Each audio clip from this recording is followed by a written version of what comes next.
Selamat malam, salam sejahtera. Ini satu lagi kejutan besar kepada kita semua di Malaysia yang mengikuti perkembangan politik.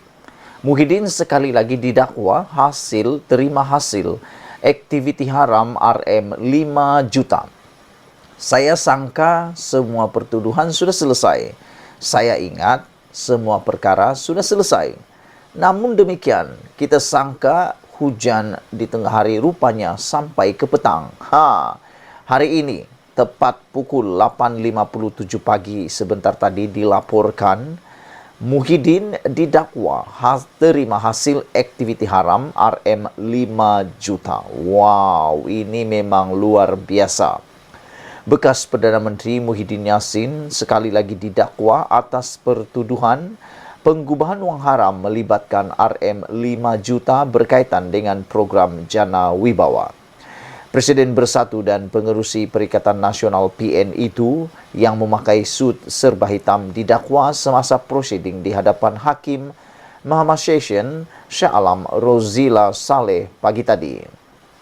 Pertuduhan pengubahan wang haram yang dibentangkan di bawah Seksyen 4 dalam kurungan 1 kurungan B mengikut Akta Pencegahan Pengubahan Wang Haram, Pencegahan Pembiayaan Keganasan dan Hasil daripada Aktiviti Haram 2001 dibaca bersama Seksyen 87 dalam kurungan 1 akta yang sama. Pemimpin berusia 76 tahun itu didakwa menerima RM 5 juta hasil daripada Bukhari Equities dan Berhad yang disalurkan ke dalam akaun Bersatu pada 7 Januari 2022. Kesalahan itu didakwa dilakukan di M-Bank Cawangan M-Kop Mall, Jalan Persiaran Barat, Petaling Jaya pada 7 Januari tahun lalu. Bagaimanapun, Muhyiddin atau nama sebenarnya Mahyadin Mat Yassin, 76 tahun, mengaku tidak bersalah sejurus pertuduhan dibacakan. Mengaku tidak bersalah dan mohon dibicarakan, kata Muhyiddin. Ahli Parlimen Pagoh itu boleh dipenjara sehingga 15 tahun dan denda tidak kurang daripada 5 kali ganda jumlah atau nilai hasil daripada aktiviti haram berkenan dilakukan atau RM 5 juta yang mana yang lebih tinggi jika disabitkan kesalahan. Terdahulu, Timbalan Pendakwa Raya SPRM Ahmad Akram Garib memohon mahkamah supaya mengguna pakai ikat jamin RM 2 juta dengan 2 penjamin beserta syarat tambahan yang ditetapkan ke atas Muhyiddin di Mahkamah Session Kuala Lumpur minggu lepas. Saya juga memohon kes ini dipindahkan ke Mahkamah Session Kuala Lumpur memandangkan ia berkait dengan perbicaraan di sana serta tarikh sebutan di Mahkamah Session tersebut sudah ditetapkan pada 26 Mei ini, katanya. Rozila kemudiannya membenarkan permohonan pendakwaan untuk mengguna pakai jaminan serta syarat tambahan yang ditetapkan oleh Mahkamah Session Kuala Lumpur, iaitu tertuduh menyerahkan pasportnya kepada mahkamah serta membenarkan kes itu dipindahkan ke mahkamah sama. Selain Ahmad Akram, pendakwaan juga dikendalikan Timbalan Pendakwa Raya Muhammad Fadli, Muhammad Zamri, Zindelim Wei Kiong, Kalai Vani Andorai dan Mazia Muhaidi. Muhyiddin pula diwakili 9 peguam iaitu K. Kamarudin, Cetan, Devan dan lain-lain. Sementara itu, wartawan Malaysia Kini melaporkan selepas keluar dari bilik mahkamah Muhyiddin mengadakan sidang media yang ringkas. Saya telah dibacakan tuduhan yang ke-7 dan saya telah menyatakan saya tidak bersalah dan mohon supaya kes ini dibicarakan, kata beliau. Selain itu, Muhyiddin juga bersetuju pindahkan kes ini ke Mahkamah KL dan ditetapkan masa untuk perbicaraan, katanya, sebelum bergegas meninggalkan kompleks mahkamah tanpa mahu menjawab sebarang soalan.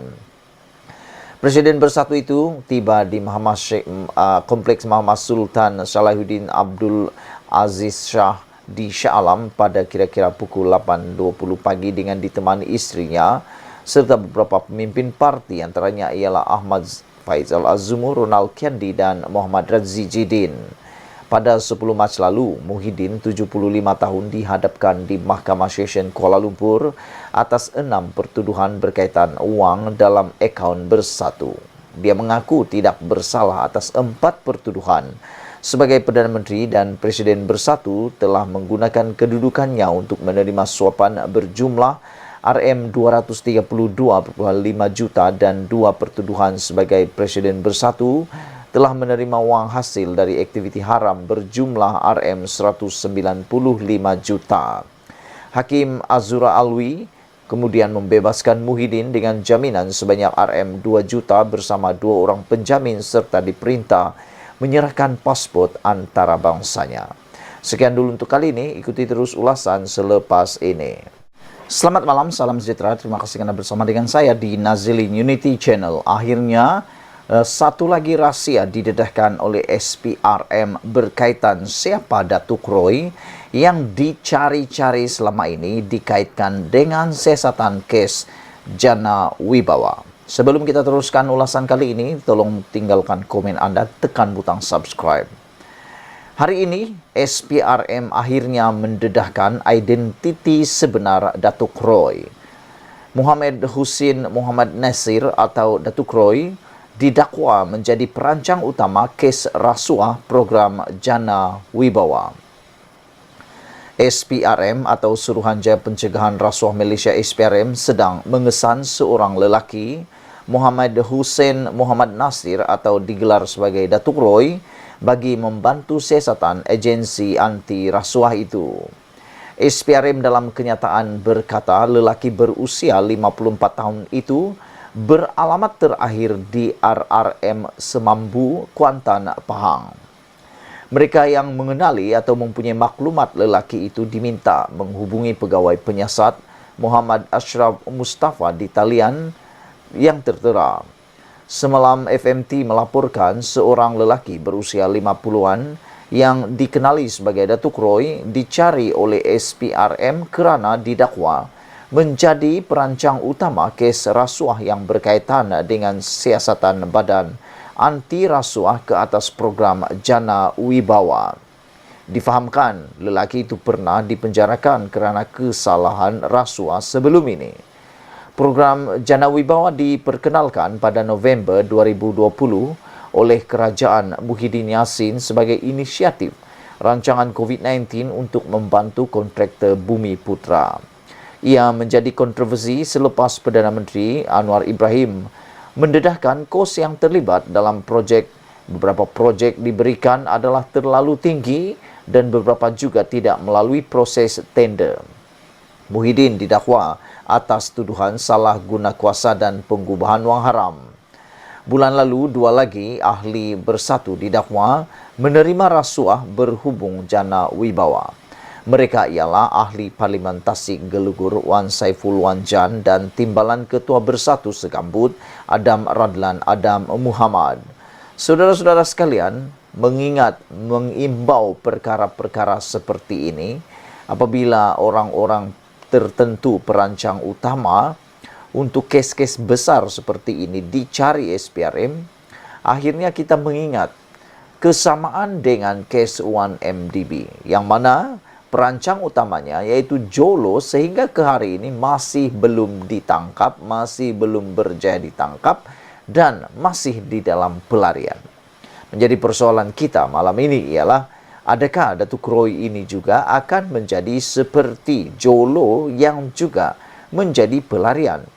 Semoga akhirnya SPRM akan dapat menangkap Datuk Roy ini. Jangan sampai Datuk Roy ini pula akan terlepas dan akan menjadi pelarian di negara lain. Sedangkan lain pula yang dipenjarakan, lihat saja kepada Najib Tun Razak. Yang berlaku ialah Najib dipenjarakan manakala Jolo masih bebas dan entah di mana belum berjaya ditangkap lagi. Sehingga kan menimbulkan polemik, menimbulkan ketidakpuasan hati para pemerhati politik dan pengikut-pengikut politik Malaysia, sehingga menimbulkan rasa tidak puas hati kerana Jolo masih belum lagi berjaya dihadapkan ke muka pengadilan. Diharapkan apabila SPRM telah mendedahkan identiti sebenar Datuk Roy ini, maka satu tangkapan besar akan berlaku. Sekian dulu untuk kali ini. Jangan lupa tinggalkan komen Anda, tekan butang subscribe. Kita jumpa lagi. Bye-bye.